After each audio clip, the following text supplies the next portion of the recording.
Welcome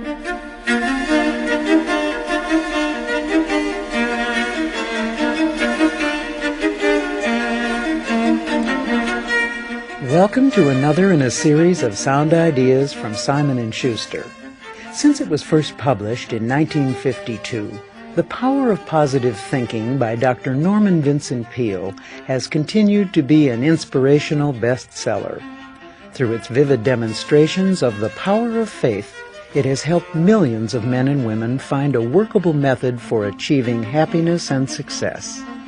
Our cassette will begin with a greeting from Dr. Peale himself, who will tell you why he wrote the book and why he hopes it can make a difference in your life. Then, in order to convey the essence of his work, our program is presented in 3 chapters, with Dr. Peale reading from selected passages. At the end of each chapter, you'll find a formula or a list of exercises. These are designed to help you develop your own powers of positive thinking by practicing the ideas contained in the book. Now let us begin. Here is Dr. Norman Vincent Peale. At the time that I wrote The Power of Positive Thinking, it never occurred to me that several million copies should be sold. I'm grateful for this event, not because so many books were sold, but because I've been privileged to suggest a simple, workable philosophy of living to so many people. The dynamic laws which my book teaches were learned the hard way by trial and error in my personal search for a way of life. I found in these laws solutions to my problems, and believe me, I'm the most difficult person with whom I have ever worked. As I realized the power of this experience, I wanted to share it, hoping it might be of help to others. I wrote the book out of deep concern for the pain and struggle of human existence.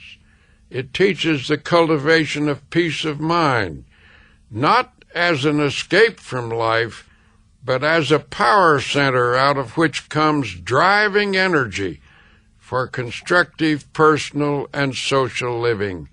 It teaches positive thinking, not as a means to fame, riches, or power, but as a practical way to use faith to overcome defeat and accomplish worthwhile goals. The examples and techniques that I present show that you don't have to be defeated by anything, that you can have peace of mind, improved health, and a never-ceasing flow of energy. In short, that your life can be full of joy and happiness. In formulating this simple philosophy of life, I found my answers in the teachings of Jesus Christ, the greatest teacher who ever lived and who still lives. The way of life to which this book is a witness is very wonderful. It is not easy. Indeed, it is often hard. But it is full of joy and hope and victory. If you take these principles to heart, you will soon find within yourself the power to achieve your desires. Chapter 1. Believe in yourself. To anyone who is looking for success or happiness, I say, believe in yourself. Have faith in your abilities. If you want a life that is full of joy and achievement, you must have confidence in your own powers. When I look around, I find it appalling to realize how many people are handicapped by the malady we call the inferiority complex.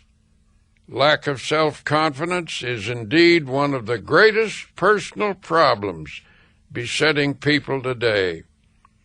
Everywhere you encounter individuals who doubt their own powers, who shrink from life, who suffer from a deep sense of inadequacy and insecurity, who feel defeated and afraid. The sad thing is, in most cases, such frustration of power is unnecessary.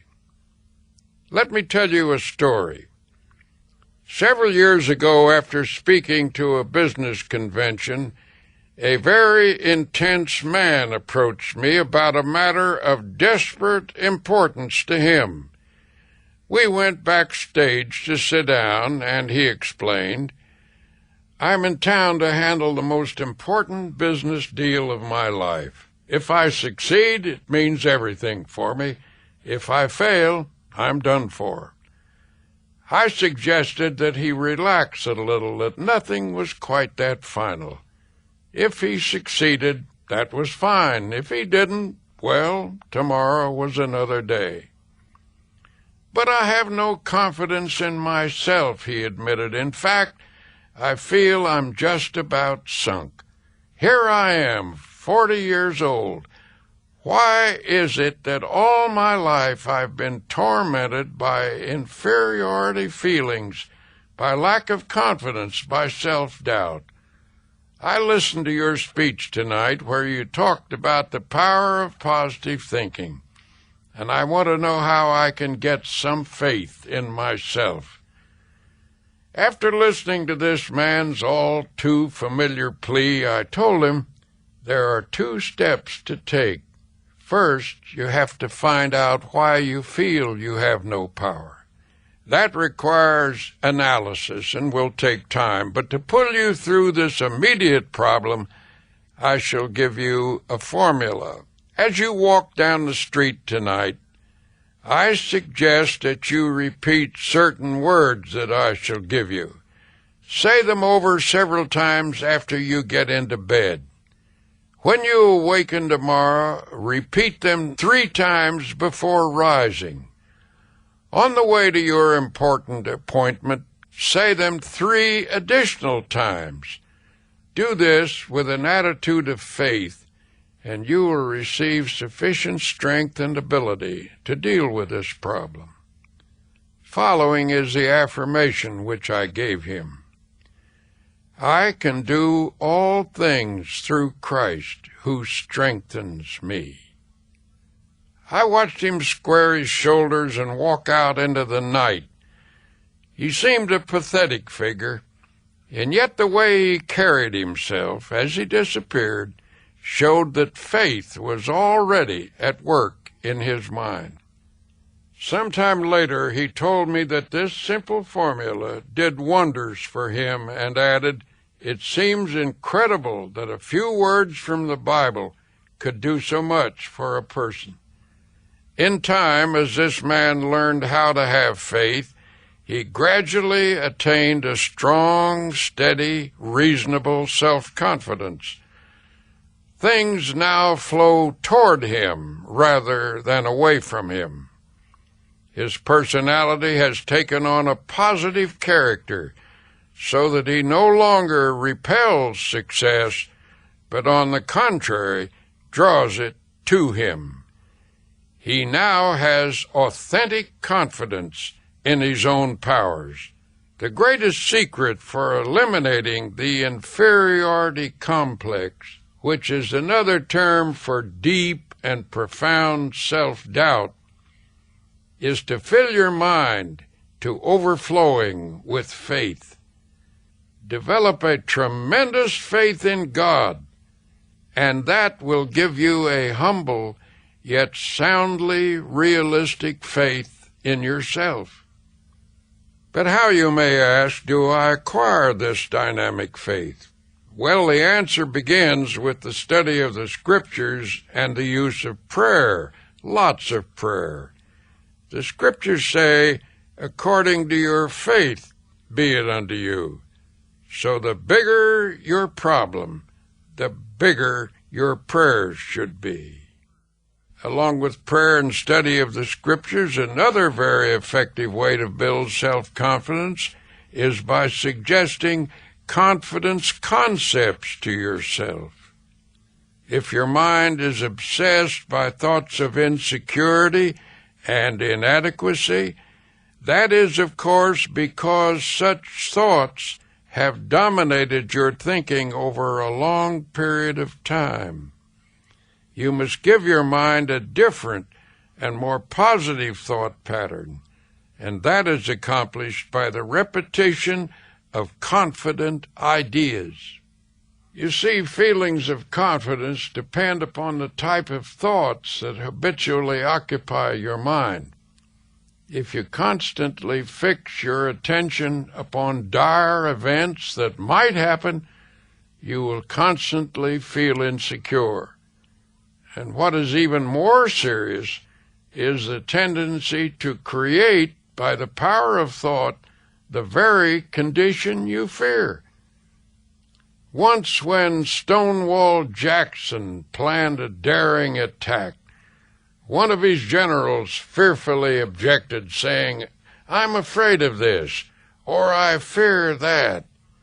Finally, Jackson put his hand on this doubting subordinate's shoulder and said, "General, never take counsel of your fears." It has been said that thoughts are things, that they actually possess dynamic power. Well, I've seen over and over again how people can truly think themselves into or out of situations. You can make yourself ill with your thoughts, and by the same token you can make yourself well by the use of a different and healing type of thought. As William James, the eminent psychologist, put it, the greatest discovery of my generation is that human beings can alter their lives by altering their attitudes of mind. Or, as Ralph Waldo Emerson declared, a man is what he thinks about all day long. The fact is, as you think, so shall you be. If confidence and happiness are what you want, flush out all your old, tired, worn-out thoughts. Fill your mind with fresh, new, creative thoughts of faith, love, and goodness. One of the most powerful cures for self-doubt is the thought that Almighty God is actually with you and helping you, that He will be your companion and will stand by you, help you, and see you through all adversity. To practice this belief, simply affirm, God is with me, God is helping me, God is guiding me. Spend several minutes each day visualizing His presence. Then practice believing that affirmation. Go about your business on the assumption that what you have affirmed and visualized is true. The release of power and confidence which this procedure stimulates will astonish you. Now, in the same way that you can think your way to confidence, so it is with happiness itself. I once met an old man who absolutely bubbled over with radiant happiness. When I asked him his secret, he said, "Why, it's just as plain as the nose on your face. When I get up in the morning, I realize I have two choices, either to be happy or unhappy. And what do you think I do? I'm not dumb. I just choose to be happy." And that's all there is to it. Now, that may seem a superficial response, but I recall that Abraham Lincoln, who nobody could accuse of being superficial, said that people were just about as happy as they made up their minds to be. Of course, not all unhappiness is self-created. Social conditions are responsible for more than a few of our problems. But the truth is, many of us actually manufacture our own unhappiness simply by thinking unhappy thoughts. We do this, for example, when we habitually take on negative attitudes, such as, everything is going to turn out badly, or other people are always getting what they don't deserve, or how come I never get what I want? Unhappiness is further increased when we saturate our minds with resentment, hate, fear, and worry. Well then, if we ourselves create such a large proportion of our unhappiness, how can we produce happiness instead? The happiness habit is developed simply by practicing happy thinking. Make a mental list of pleasant thoughts and pass them through your mind several times each day. If an unpleasant thought should enter your mind, immediately stop, consciously reject it, and substitute a pleasant thought. Every morning before rising, lie relaxed in bed for a few minutes. Let pictures of each happy experience you expect to have during the day pass across your mind. Savor their joy. Such thoughts will help cause events to turn out that way. Tomorrow when you arise, say out loud this one phrase: "This is the day which the Lord hath made.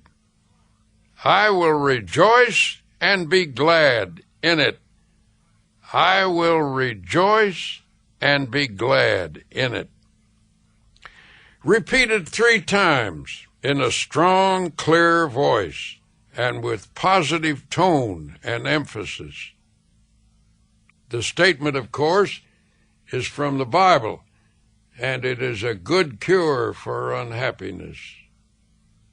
While dressing or shaving or getting breakfast, you might also say aloud a few such remarks as, "I believe this is going to be a wonderful day. I believe I can successfully handle all the problems that will arise.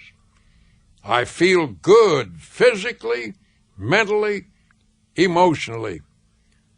I am grateful for all that I have had, for all that I now have, and all that I shall have.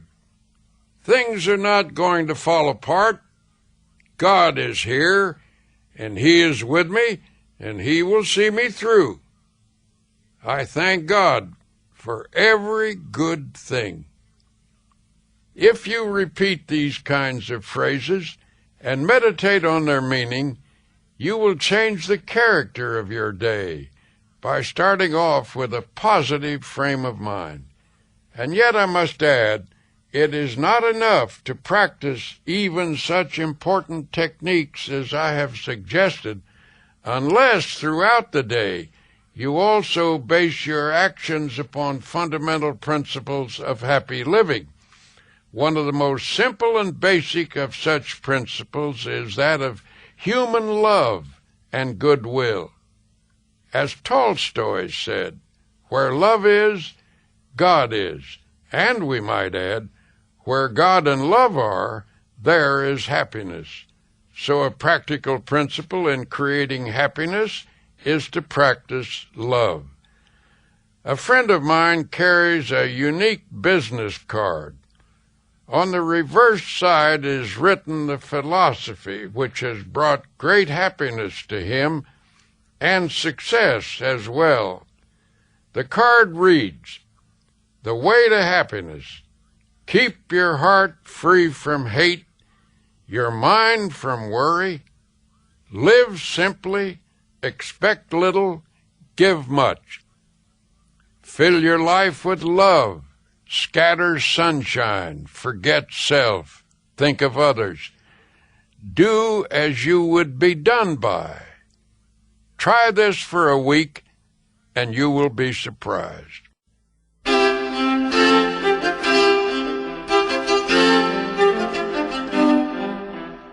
To help you build up your self-confidence now, here is a list of 6 rules to follow. 1. Create a mental picture of yourself succeeding. Hold on to this picture tenaciously. Never permit it to fade. Your mind always tries to complete what it pictures, so always picture success, no matter how badly things seem to be going at the moment. Whenever a negative thought concerning your personal powers come to mind, deliberately voice a positive thought to cancel it out. 2. Do not build up obstacles in your imagination. Minimize them instead. Problems should be seen for what they are and never inflated by fearful thoughts. 3. Do not be awestruck by other people or try to copy them. Remember that most people, despite a confident appearance, are often as scared and as doubtful of themselves as you are. 4. Get a competent counselor to help you understand the origin of your inferiority or self-doubt feelings. These often begin in childhood. Self-knowledge leads to a cure. 5. 10 times each day, practice the following affirmation, repeating it out loud if possible. I can do all things through Christ who strengthens me. That magic statement is the most powerful antidote on earth to inferiority feelings. 6. Put yourself in God's hands. To do that, simply state, I am in God's hands. Then believe you are now receiving all the power you need. Affirm that the kingdom of God is within you in the form of adequate power to meet all of life's demands. Remind yourself that God is with you and nothing can defeat him.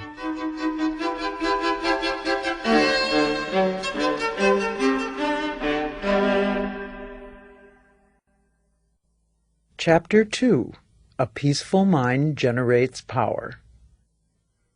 How often have you found yourself complaining about how poorly you slept the night before, that you went to bed with an earful of trouble? Given the choice, wouldn't you rather fall asleep with a mind full of peace? The secret to a mind full of peace lies in your mental attitude. The life of strain is difficult. On the other hand, the life of inner peace, being harmonious and without stress, is the easiest type of existence. It is a life which accepts God's gift of peace and embraces the attitude of relaxed trust in Him. A physician I know says that many of his patients have nothing wrong with them except their thoughts. He has a favorite prescription for some of them, a verse from the Bible. It reads, Be ye transformed by the renewing of your mind. He finds that when his patients change the pattern of their thoughts, they actually achieve a more peaceful state of mind, and that helps to produce health and well-being. The first technique I recommend for attaining a mind full of peace is to practice emptying the mind. I cannot emphasize enough the importance of a frequent mental catharsis, which means clearing the mind of fears, hates, insecurities, regrets, and guilt feelings. One effective method for doing this is the daily practice of silence. Remember what the great writer Thomas Carlyle said. Silence is the element in which great things fashion themselves together. Everyone should insist upon at least 15 minutes of absolute silence every day. Go alone into the most quiet place available and sit or lie down. Do not talk, do not write, do not read. Think as little as possible. Conceive of your mind as the surface of a body of water and see how nearly quiet you can make it so that there is not a ripple. When you have attained a quiescent state, then begin to listen for the deeper sounds of harmony and beauty and of God that are to be found in the essence of silence. At intervals during the day, practice thinking a carefully selected series of peaceful thoughts. Let mental pictures of the most peaceful scenes you have ever witnessed pass across your mind. You might, for example, see a beautiful valley filled with the hush of evening time as the shadows lengthen and the sun sinks behind the horizon. Or you could recall the silvery light of the moon falling upon rippling waters, or the sea washing gently upon soft shores of sand. Serene images like these will work upon your mind as a healing medicine. You might also practice the technique of repeating beautiful words out loud. Words have profound suggestive power, and there is healing in the very saying of them. Utter a series of panicky words, and your mind will immediately go into a mild state of nervousness. You will perhaps feel a sinking in the pit of your stomach that soon affects your entire body. If, on the contrary, you speak peaceful, quieting words, your mind will react in a peaceful manner. Use such words as tranquility. Repeat the word slowly several times. Tranquility is one of the most beautiful and melodic of all English words, and the mere saying of it tends to induce a tranquil state. It is also helpful to use lines from poetry when peaceful quotations are dropped into the subconscious. They lubricate the mind with peace. Here is one from a 16th century mystic. Let nothing disturb you. Let nothing frighten you. Everything passes away except God. God alone is sufficient. There are other practical ways by which you can develop serenity and quiet attitudes. One way is through your conversation. Depending upon the words we use and the tone in which we use them, we can talk ourselves into being nervous, high-strung, and upset. But by our speech, we can also achieve quiet reactions.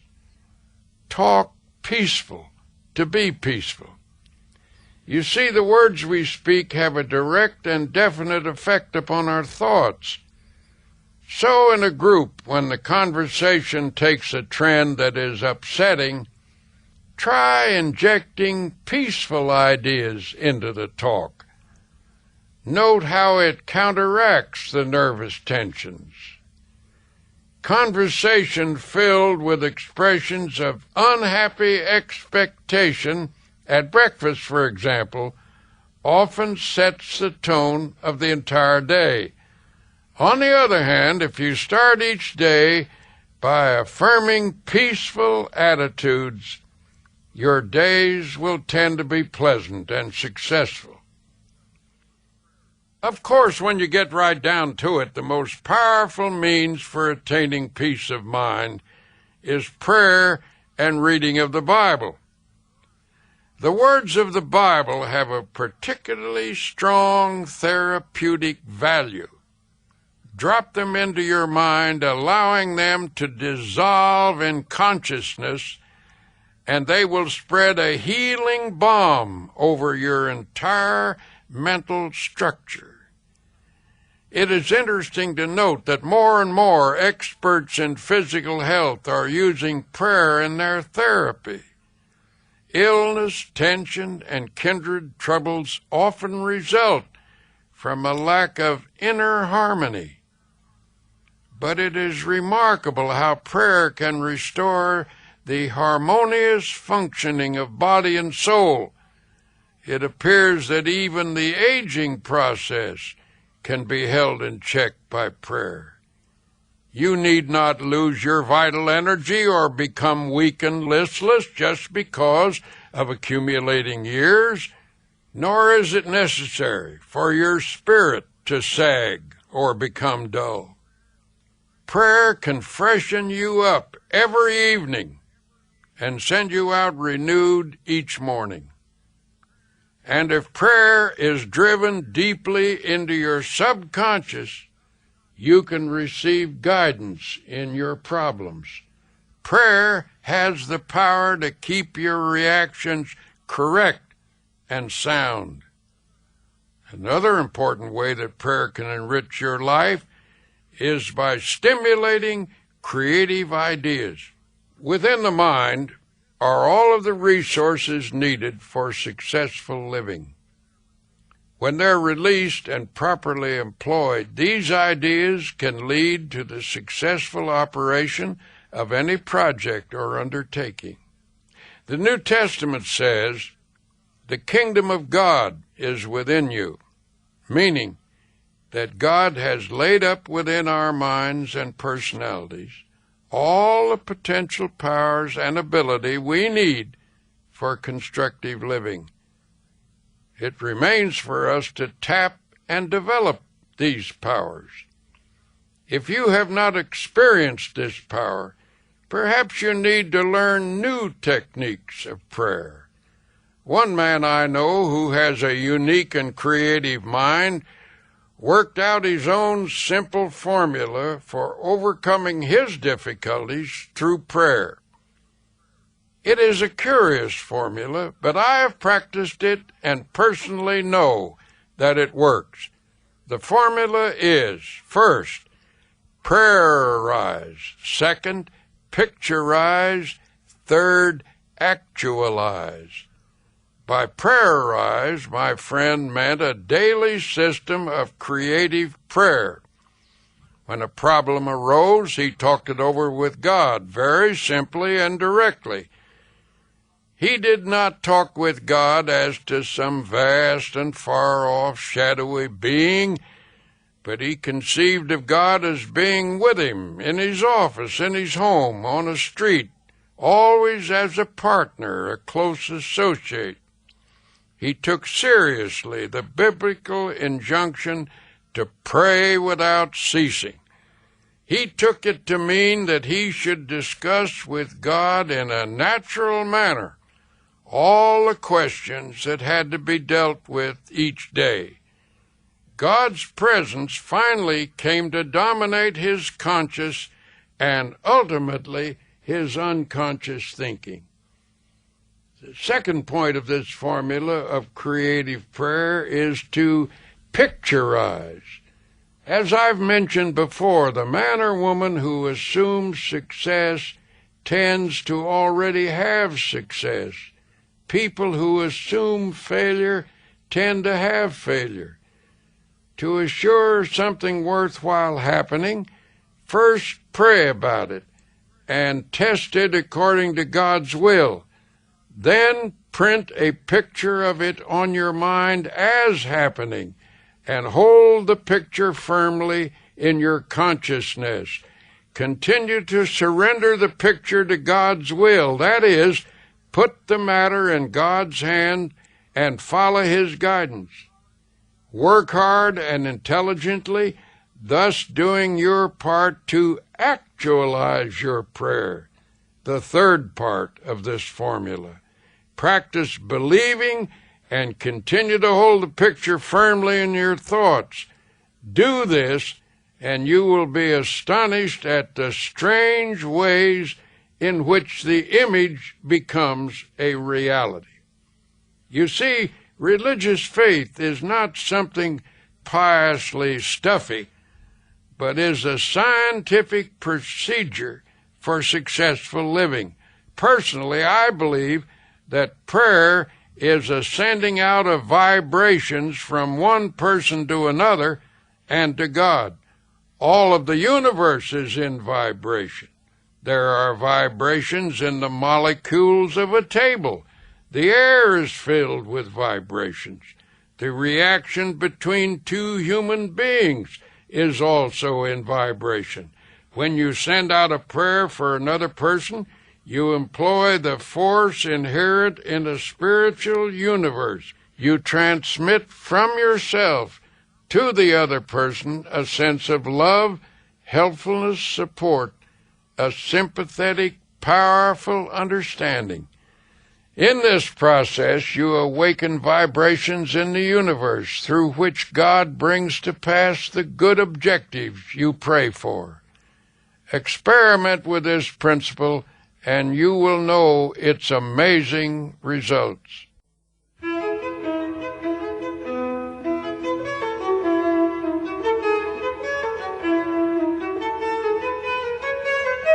Millions of people find great power each day through prayer. Here are 10 rules for achieving effective results from your prayers. 1. Set aside a few minutes each day. Do not say anything, simply practice thinking about God. This will make your mind spiritually receptive. 2. Pray out loud using simple, natural words. Tell God anything that is on your mind. Talk to God in your own language. He understands it. 3. Pray as you go about the business of the day, on the subway or bus or at your desk. Utilize minute prayers by closing your eyes to shut out the world and concentrating briefly on God's presence. 4. Do not always ask when you pray, but instead affirm that God's blessings are being given and spend most of your prayers giving thanks. 5. Pray with the belief that sincere prayers can reach out and surround your loved ones with God's love and protection. 6. Never use a negative thought in prayer. Only positive thoughts get results. 7. Always express willingness to accept God's will. Ask for what you want, but be willing to take what God gives you. It may be better than what you ask for. 8. Practice the attitude of putting everything into God's hands. Ask for the ability to do your best and leave the results confidently to God. 9. Pray for people you do not like or who have mistreated you.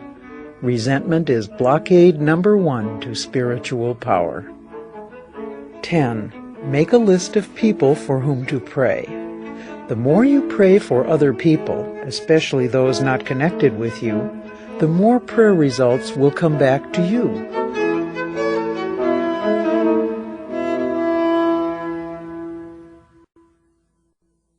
Chapter 3. Achieving Your Goals. Several years ago, a concerned father came to me asking, "Why does my son fail in every job he gets?" It was indeed difficult to understand the failure of this young man, for he seemed to have everything. He was from a good family, he was very personable, and his educational and business opportunities were above average.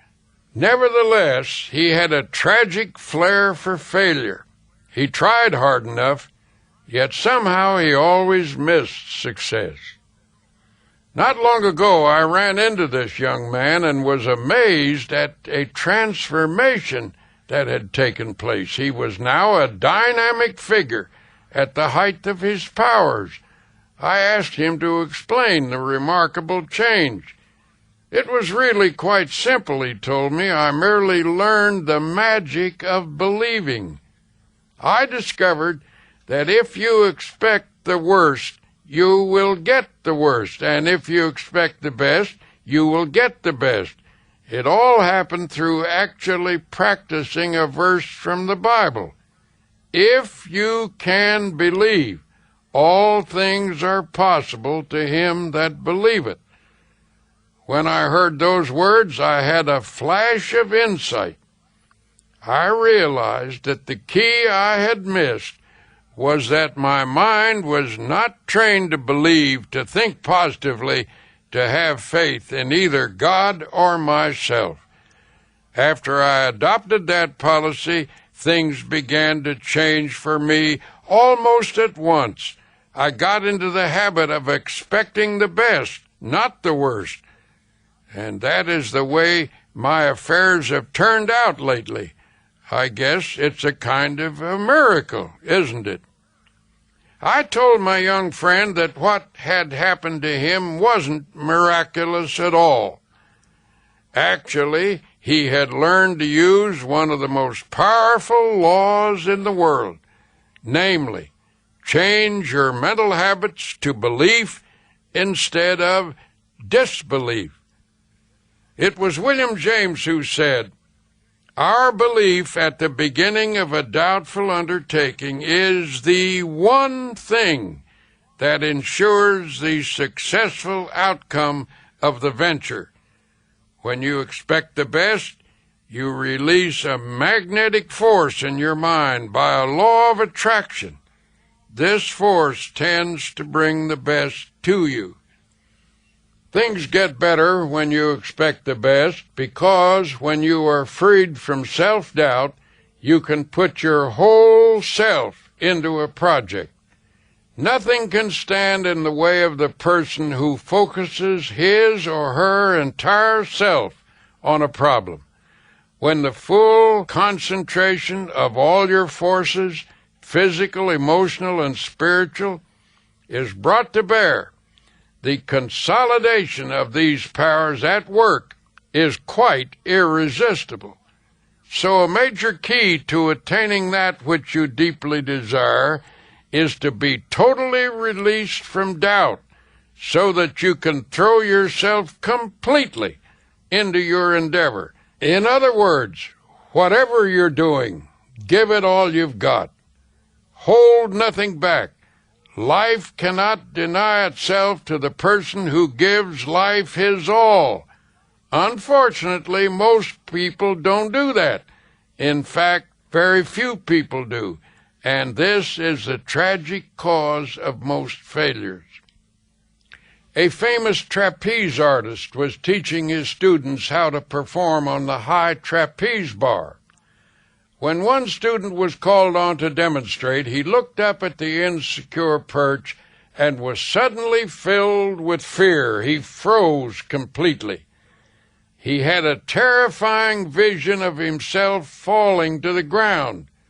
So deep was his fright, he couldn't move a muscle.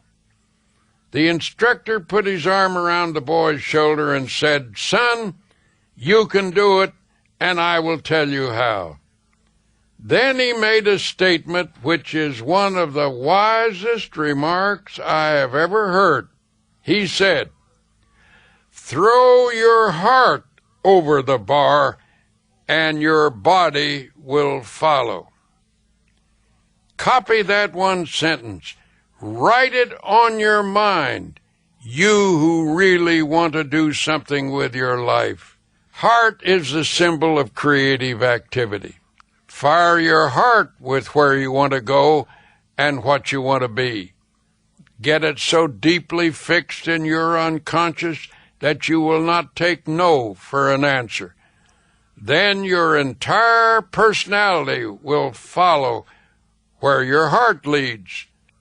If you throw your heart over the bar, your faith will allow you to swing up to any high place you want to take your life.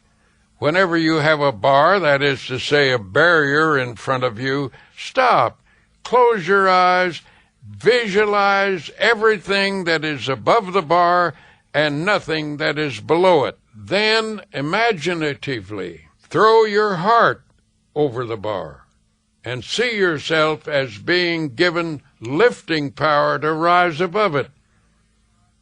Every day as you confront the problems of life, I suggest that you affirm as follows: I believe that God gives me power to attain what I really want. Never mention the worst. Never think of it. Drop it out of your consciousness. Faith supplies staying power.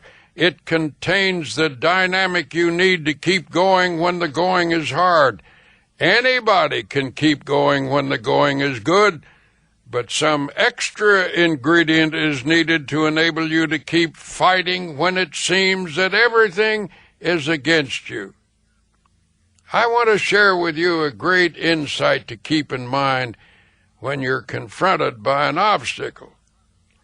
I learned this one day playing golf when I hit a ball into the rough, into some high grass.